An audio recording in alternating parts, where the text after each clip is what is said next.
our dad, Barry Charles Hanna. Due to the COVID-19 pandemic, our ability to join together physically to celebrate Dad's life is not possible. Dad's grandchildren, great-grandchildren, brothers, sisters, church family, and beloved friends are not able to be with us as we say goodbye. But we hope that the presentation that we are going to share with you will help us all feel united, not only in our grief, but also in our wonderful memories of Dad. As you all know, Dad had a very long battle with cancer. We as a family knew several years ago that his cancer was not curable and would eventually end his life on this earth. There are very few good things you can say about cancer, but our dad always taught us to see the good in everyone and everything. The one blessing that came from this terrible disease was that knowing that someone you love has limited time, it gives you the chance to show them how much you love them, appreciate them, and how blessed you feel to have them in your life. With this knowledge, we as a family decided that we didn't want to wait for Dad's funeral to celebrate his life and let him know what he means to us. So for his 80th birthday 5 years ago, we did just that. We celebrated his life. It was a very special day for all of us, and most special was that Dad left that celebration with full knowledge of how loved and cherished he was by all of us. We were so blessed to have time to show him what he means to us. It was an informal gathering at Camp Oma. You will hear lots of background noise. You'll hear the sounds of children being children, but that is very much a part of Dad's life and what he loved most, children and family. Michelle put together this presentation and recently added a bit to the story. We wish we could all be together, but the love we all shared for this truly rare and special man will join our hearts in love as we say goodbye.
Grandpa, tell me about the good old days. Sometimes it feels like this world's gone crazy. Grandpa, take me back to yesterday, when the line between right and wrong didn't seem so hazy. Did lovers really fall in love to stay, stand beside each other, come what may? Is a promise really something people kept, not just something they would say? Families really bow their heads to pray, daddies really never go away. Oh, oh, Grandpa, tell me about the good old days.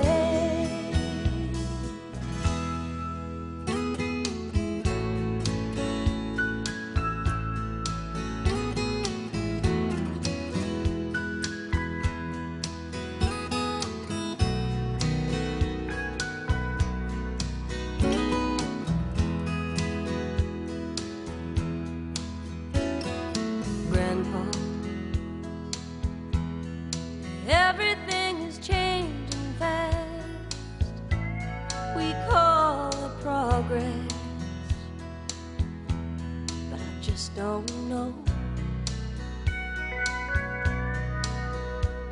And Grandpa, let's wander back into the past, then paint me the picture of long ago. Lovers really fall in love to stay, stand beside each other, come what may? Is a promise really something people kept, not just something they would say and then forget? Families really bow their heads to pray, daddies really never go away. Oh, oh, Grandpa, tell me about the good old days. Oh, oh, Grandpa, tell me about the good old days.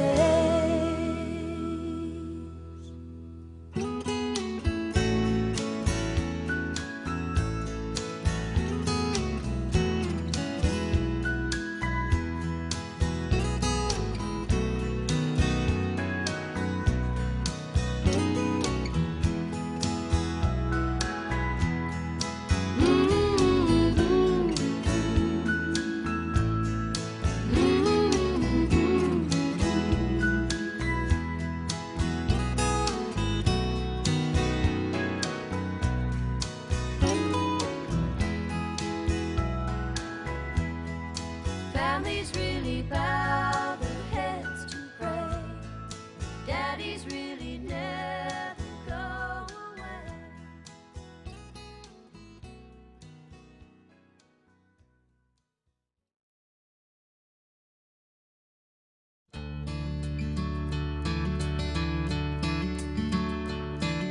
I got sent home from school one day with a shiner on my eye. Fighting was against the rules and it didn't matter why. When Dad got home I told that story just like I'd rehearsed, then stood there on those trembling knees and waited for the worst. And he said, let me tell you a secret about a father's love, a secret that my daddy said was just between us. He said, daddies don't just love their children every now and then. It's a love without end, amen. It's a love without end, amen. When I became a father, in the spring of '81. There was no doubt that stubborn boy was just like my father's son. And when I thought my patience had been tested to the end, I took my daddy's secret and I passed it on to him. I said, let me tell you a secret about a father's love, a secret that my daddy said was just between us. I said, daddies don't just love their children every now and then. It's a love without end, amen. It's a love without end, amen.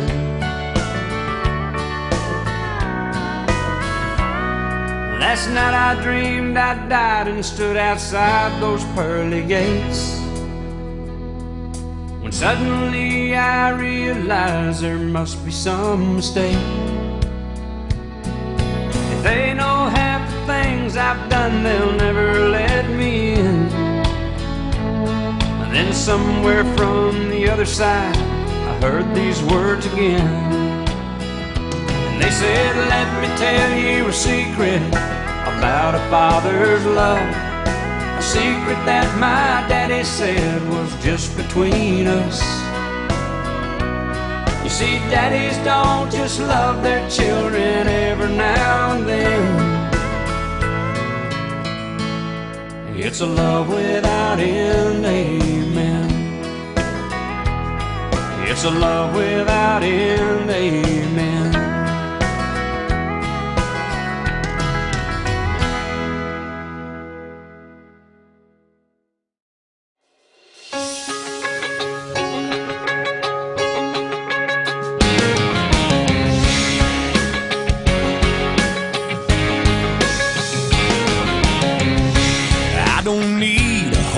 Of money, but I wouldn't turn the lottery down. I just need a little green in my pocket so I can buy my buddies around. All I want is a place to lay my head with the woman I love lying in my bed. Kind of understated, my dreams aren't that complicated. I wanna be the one when all is said and done, who lived a good life, loved a good wife, always help someone in trouble on the day they lay me down. I want everyone to gather round and say he was a father, brother, neighbor, and a friend. He was a good man.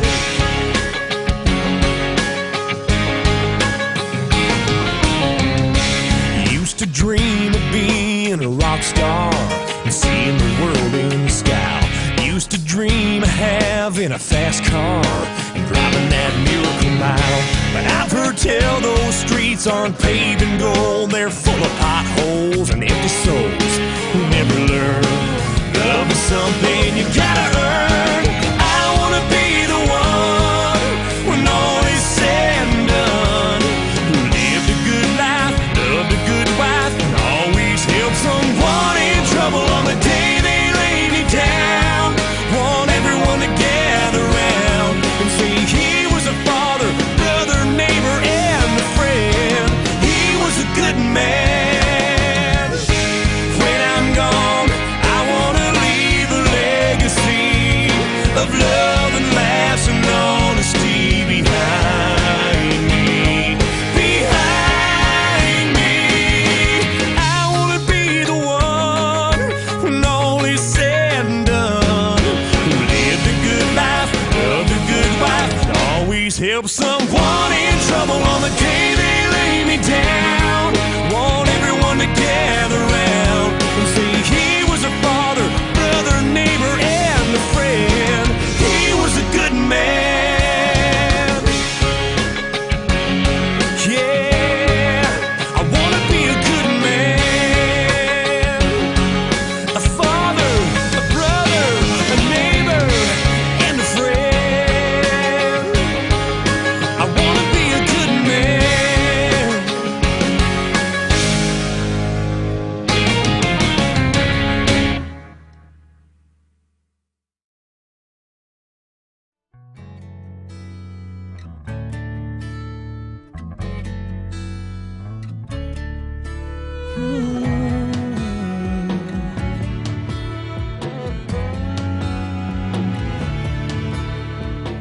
Lately I've been noticing I say the same things he used to say, and I even find myself acting the very same way. I tap my fingers on the table to the rhythm in my soul, and I jingle the car keys when I'm ready to go.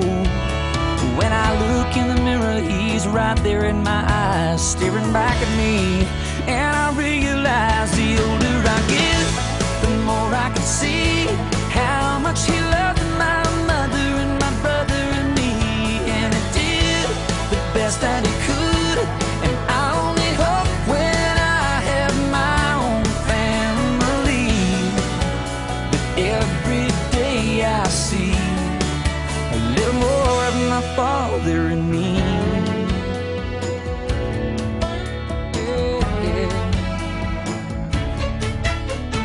Times I thought he was being just a little bit hard on me, but now I understand he was making me become the man he knew that I could be. In everything he ever did, he always did with love, and I'm proud today to say I'm his son. When somebody says, I hope I get to meet your dad, I just smile and say, you already have. The older I get, the more I can see how much he loved my mother and my brother and me. And he did the best that he could, and I only hope when I have my own family that every day I see a little more of my father in me. He's in my eyes, my heart, my soul, my hands, my pride. And when I feel alone and I think I can't go on, I hear him saying, son, you'll be alright.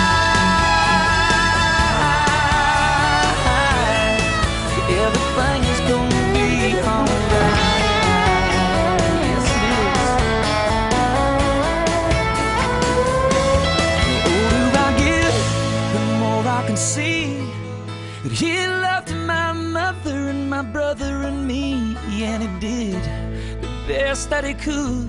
And I only hope when I have my own family, every day I'll see, oh, I hope I see,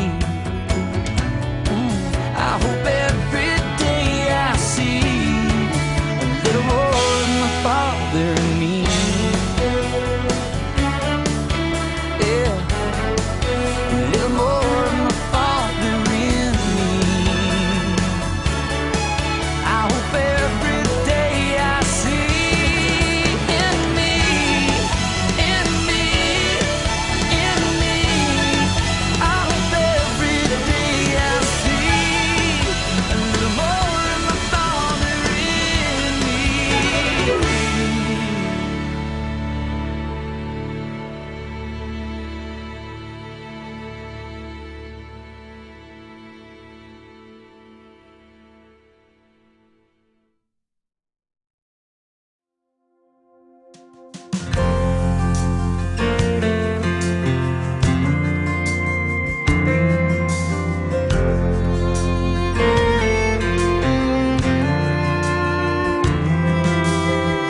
Still combs his hair like Elvis, pays cash for everything, and he'll only drive a Chevy when he thinks Alan Jackson's king. He knows everyone by name at the local hardware store. They don't make them like that anymore.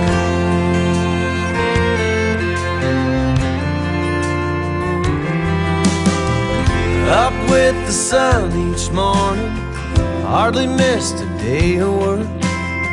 Summer 1957, he helped build that Lutheran church. Believes a man should work all week, but save Sunday for the Lord. They don't make them like that anymore. Standing shoulder to shoulder with him now, I still feel small And I'm still looking up to him like he's 10 feet tall. There's something about that generation. These days I think we need him more than we ever did before. But they don't make them like that anymore.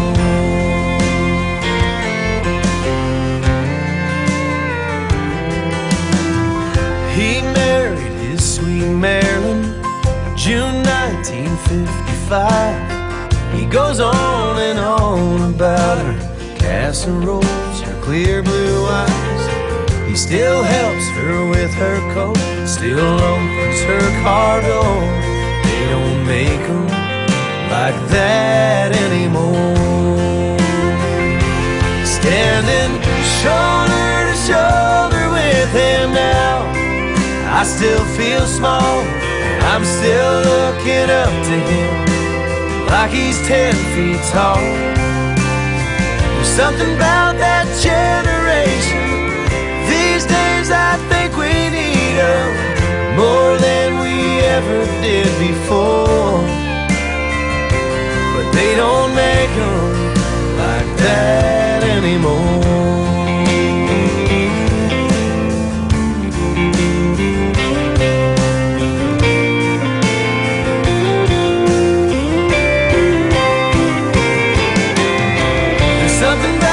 Generation. These days I think we need them more than we ever did before. Yeah, that's for sure.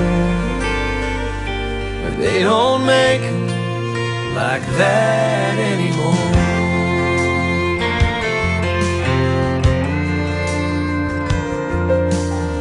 He still combs his hair like Elvis, pays cash for everything.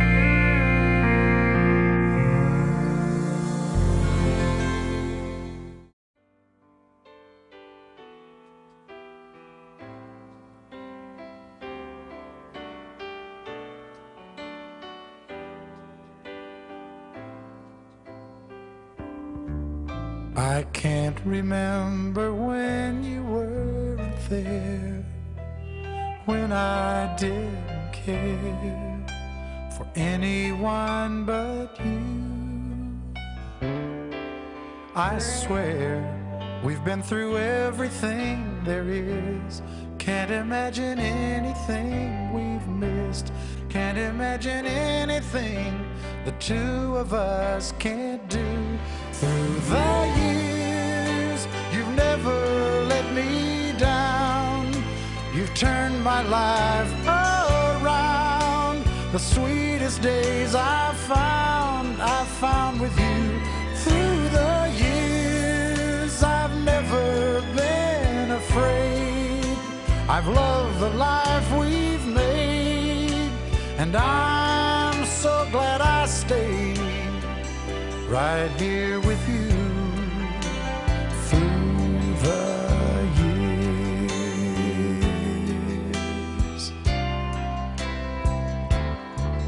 I can't remember what I used to do, who I trusted, who I listened to before.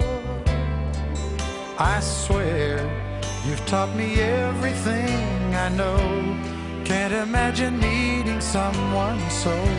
But through the years it seems to me I need you more and more. Through the years, through all the good and bad, I know how much we had. I've always been so glad to be with you. Through the years, it's better every day. You've kissed my tears away. As long as it's okay, I'll stay with you through the years.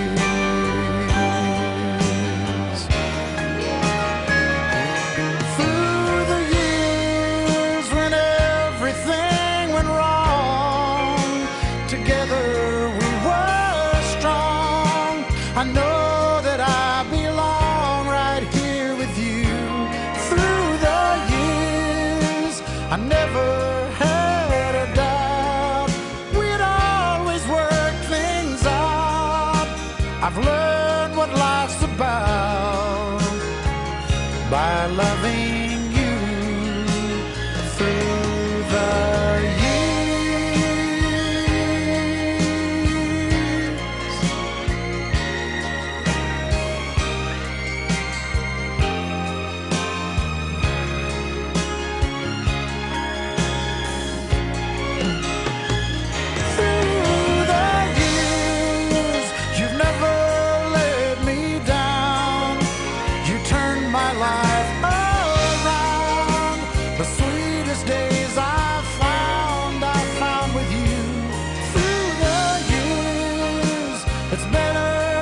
Barry's younger brother. I'm 7 years younger than him, so when I was a little kid, I think I was a bit of a pest to him. The memories that I have with him and about him are all about where we lived and how we lived. I, along with my other siblings, remember him taking us out in his rowboat. He was in charge of the goats, which apparently were necessary because I had an allergy to cow's milk. You didn't dare go close to him when he was milking the goats, or you were going to get squirted. I remember the time that a goat butted him on the side hill, and he ended up with a permanent bend in his neck. The chiropractor fixed it. When I was 5 or 6 years old, I remember going fishing with him early in the morning, down at the creek, across the creek in the flat area. He fished with a long pole, and when he got a fish on it, he would bring it out of the water in a big high arc, and it would go well over his head, and sometimes the fish would fly off and end up in the tall grass in the field. It was my job to find the fish while he was busy catching another fish. I can remember looking in grass that was almost as tall as me, trying to find those fish. Barry was the reason I went to university. I used to work in the garage on Saturdays and during the summer holidays when I was in high school. Watching him do mechanical work, I came to realize that I was never going to be the mechanic that he was. So I figured that if I didn't find something else to do, I wasn't going to eat very well. Comments from our sisters and some of the nephews and nieces. First one is from Verna May, who is his older sister. Barry and I became Christians at the same time. I had been wanting to go forward but was shy.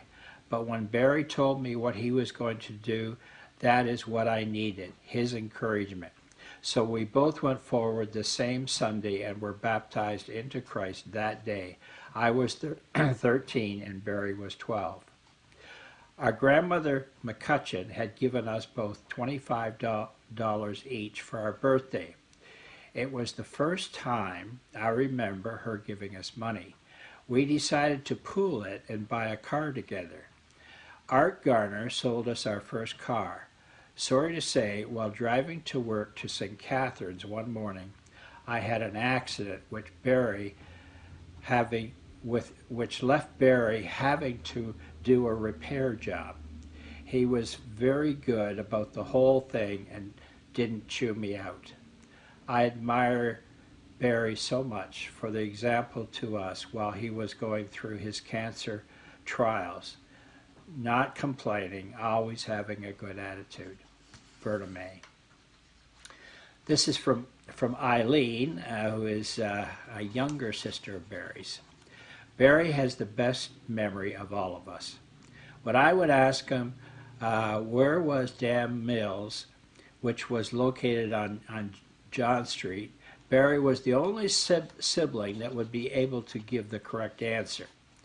When Barry had the Nash Metropolitan, 4 or 5 of us would pile in the car and he would drive us to Michigan. That Nash Metropolitan was legendary. It was the one that he took to the West Coast.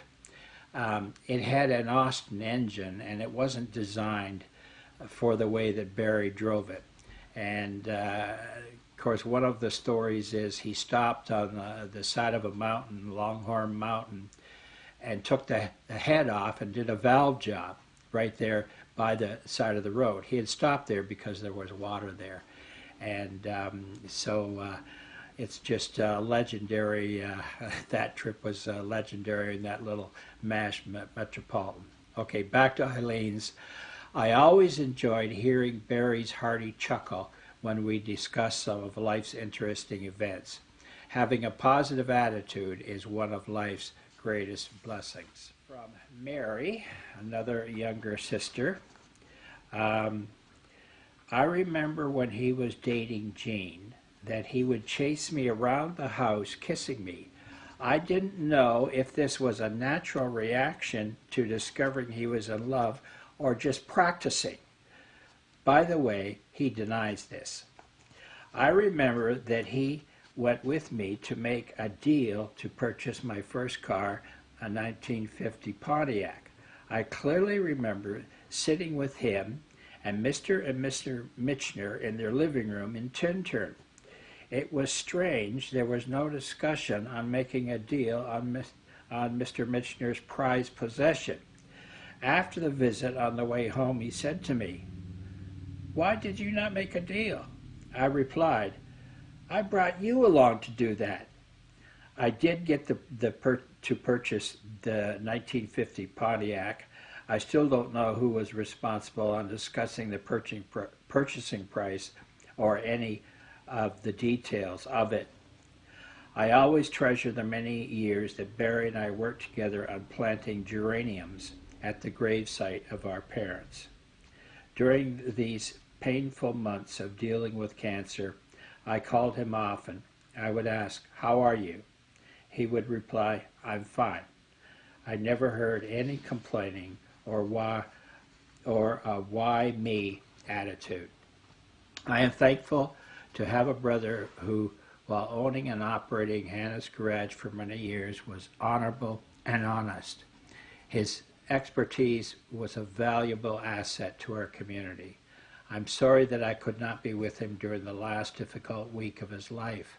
However, I look forward to spending eternity with him. This is from Ruth, his youngest sister. In weekly conversations with Barry recently, Ruth enjoyed reviewing childhood memories with him. She remembers her big brother taking her for rides on his bike or in his rowboat, fishing down on the creek bank, and treating her to a live Main Street Jamboree show. If he happened to be in a prankish mood, she and Mary might get sprayed by water hoses if they got too close, or even by goat's milk. If it was milking time. Ruth and Charles deeply appreciate his quiet, gracious, and strong presence that was a gift to so many. Okay, and here's some from the nieces and nephews. This is from Jill Woodland. For my whole life, Uncle Barry and Aunt Jean gave me a consistent stability of love and encouragement at any opportunity I had to see them. The combination of Uncle Barry's gentle smile and genuine loving eyes and Aunt Jean's love to laugh and bright smile are the hallmark features of so many moments shared with them at family gatherings. Knowing the foundation of their consistent love and encouragement was a love for the Lord has made that love and joy they shared with me all the more powerful over my entire life. Other strong features of that love that came to mind are their absolute love and delight for each one in their large and always growing family. Uncle Barry always making a point, even in a group of people, to say a special hello to me. Being a quiet person, he could have easily not made that extra effort to connect with me personally. Experiencing their large and detailed Christmas village set up inside their front window. Seeing their home on Susanna Lane and the love and garden nest they grew together there. I am grateful that without question I always knew they loved me and were eager to catch up and be an encouragement to my life. Love, Jill. And this is from Brent, nephew Brent. Uncle Barry always had a smile on his face. I enjoyed the time spent with him, looking forward to spending much more time with him in heaven. From Heidi, from niece Heidi, Uncle Barry was always a gentle spirit who brought peace wherever he went. I loved how much he reminded me of Grandpa whenever I saw him or a picture of him. I wish we could get together to celebrate his life with his wife and siblings, his children, and all of his many grandchildren and great-grandchildren. But instead, I send you all my virtual hug. Okay, in the last few years, I always enjoyed going to Barry and Jean's and chatting with them. I started sharing some of my university courses with him that I was taking, and he shared the same interest in them that I did. And for a time, Barry went with me to Galcom. Galcom makes ministry radios that are sent all over the world. They are tuned to just one station, a Christian station in that country. And they also, some of the radios have the audio Bible programmed into them in the language that that is appropriate for that country. And that was a great time of sharing for us. I always appreciated Barry's honesty and upright character. I think his character fits well with the Beatitudes, Beatitude qualities that Jesus gave us in Matthew 5. A couple of days ago, I was talking to Armand Fretz, one of Barry's previous customers and friends. He told me that he had the same doctor as Barry, Dr. Love. He said that one time while talking with him, Dr. Love said about Barry, "There is no one better than Barry." Armand wanted me to pass this on to the family. I agree with Dr. Love. I could not have had a better brother than Barry. Thank you. I've always appreciated you and all the things you did for all of us. From making me toast and honey, letting me cuddle in your lap after I tried stealing your chair, taking all of your cherry tomatoes, and relentlessly asking you to push me in the big red swing, which you would always say yes to. Now that I'm all grown, I cherish those memories more than ever and often think about how lucky I was to have spent so much time with you. You always encouraged us all in all of our endeavors and always knew the right thing to say, especially with your classic little giggle. I often heard you say how thankful and blessed to have your family, but really, we are the ones who are blessed to have you. I read this poem at Grandpa's 80th celebration, and although we all experience Grandpa at different seasons of his life, I think this poem rings true for all of us. It's called, What is a Grandfather? A grandfather is a special gift received from God above. He starts it with patience, then adds an abundance of love. He enjoys telling you stories about how he grew up. He'll share his sandwich with you and let you drink out of his cup. He lets you get away with stuff that Mom and Dad won't do. He'll teach you how to do things, even share a secret or two. He is always willing to listen to what you have to say. He always knows how to make you smile and will never stand in your way. He has tremendous faith in you. He has just that special touch. It's no wonder then, Grandpa, why you are loved so much. When I look through my memories and examine what I see the man who used to sit me on his knee. I remember a laugh never forced or faked, with a smile that transformed his whole face. Long days in the garden or down in his shop, Grandpa didn't always know when to stop. Yet when we needed him, he always made time. He never made me feel like his projects meant more than mine. When I look through my memories and examine what I see the man who used to sit me on his knee. I remember a man upright and honest, who held to his values even when life was darkest. Oatmeal porridge and gross carrot juice, Grandpa's next meal was easy to deduce. He encouraged us to try it, always just this one time, then laughed every time we called that juice a crime. When I look through my memories and examine what I see the man who used to sit me on his knee. I remember an inquisitive mind, a thirst for knowledge, and a search for divine. Church every Sunday and every midweek, Grandpa had faith even when life grew bleak. He led by example, living a life full of love. His actions were guided by his Father above. When I look through my memories and examine what I see the man who used to sit me on his knee. I see the man who always made time, stuck to his principles, and believed in the divine. I see the man who lived a life of love with his actions, his words, and his faith and above. Wherever we were and wherever we went, Grandpa was there. He was our anchor. He never looks for praises. He's never one to boast. He goes on quietly working for those he loves the most. His dreams are seldom spoken. His wants are very few. And most of the time his worries will go unspoken too.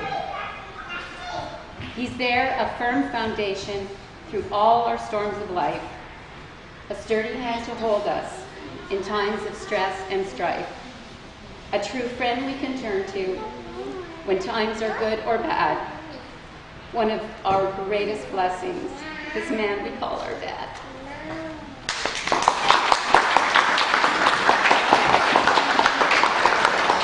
So I meet Hayden and I meet Eli. The two oldest of the great-grandchildren are going to help me with something for a minute. If you've seen them sneaking off into this back room as they were arriving and things, they were all working on a little project.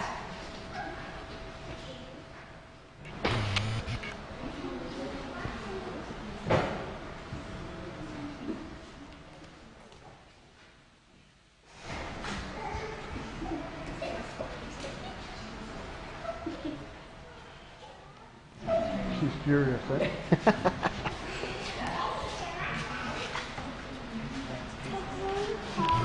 So, one of the things we know about Dad is he gave us really sturdy roots. Not always, lovey-dovey. Dad always taught us the lessons in life that would help us cope with everything that came our way. And we've seen in him in the last, 11 years when he had his own challenges. He never says, why me? Always, why not me? And he just struggles on, and he is always the first person you say, how you doing, Dad? No, how are you? Doesn't want to focus on himself. So these roots run very deep for our family. This shows our tree growing. It shows, the five of us, Mom and Dad at the base. It shows all of the children, the grandchildren, and then the great-grandchildren. We're gluing their leaves on today. We've still got some empty spots over here, so let's get a move on, eh? We heard that Daniel's going to marry a Dutch girl and have lots of leaves over here for him. So this is our family tree, and what an awesome family this is to be a part of, and that's thanks to Mom and Dad. So this is for Grandpa and for Grandma. And we're going to pass that along over there, and we're going to just go put it over beside Grandma and Grandpa, guys. And then what we're all going to do is just gather together, and Richard has chosen some of Dad's favorite hymns that we're going to sing together. So there are hymn books. If you need extras, there should be some around. Did you do a... In the back room as well. In the back room? Memories. Growing up at Tinter in church there wasn't very many song leaders. Dad was one of the few, and he would be up front leading singing, and I would always be sat beside him, and I remember those were fond memories. So I picked a few songs. Some of them, most of us will know without books. Some are older songs, so we may have not sung them for a while. Hopefully, there's enough of us that know them that will be able to do that. I'm just going to go through them as they come in the book. You open up the front cover, and this, I don't know if this is one of Dad's favorites, but I know this was one of Grandma's favorites. So I wanted to do this one. The front cover is How Great Thou Art. O Lord my God, when I in awesome wonder consider all the worlds thy hands have made, I see the stars, I hear the rolling thunder, thy power throughout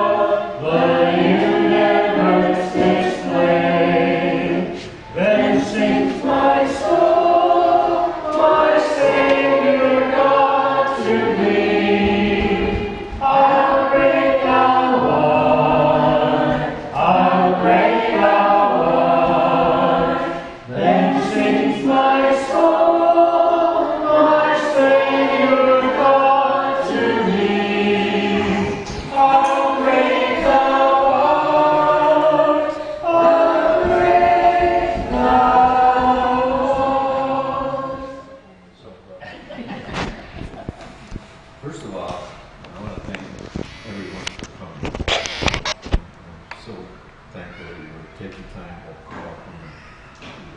It's so great to have the grandchildren and the children and the great grandchildren. Thank everybody that did so much to put this together. Never expected anything like this. Really. You kids are so good.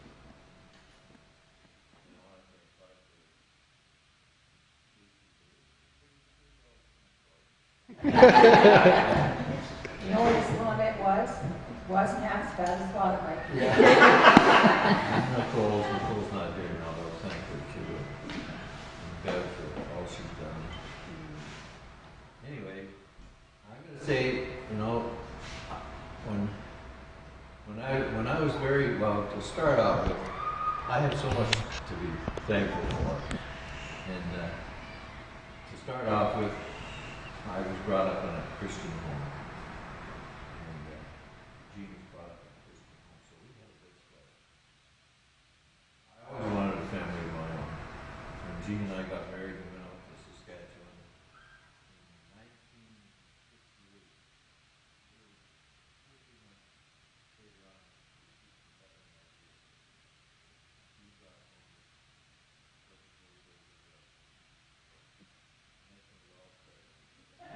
She was just a most wonderful thing I'd ever seen. I couldn't hardly, can we deserve such a thing as this?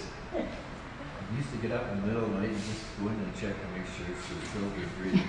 And then she brought us 4 more children, and she taught those children, she loved those children, and she was a real good mother. She taught those girls how to be mothers too, I think, because, well, I think they did a lot of practicing on my neck. As you can see through the crowd here, there's a lot more mothers now than there was then. And I really appreciate everything that everybody's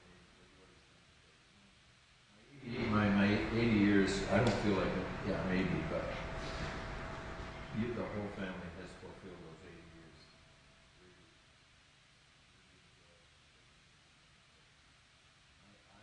You say you're blessed, but I've once been blessed more than all. Well, we think we're the ones who are the most blessed. We'll argue with that. Anyway, I wish you all have a safe trip home today, and God bless you all. I pray for you all every day, every one of you. And I thank God that we have such a wonderful. Yeah.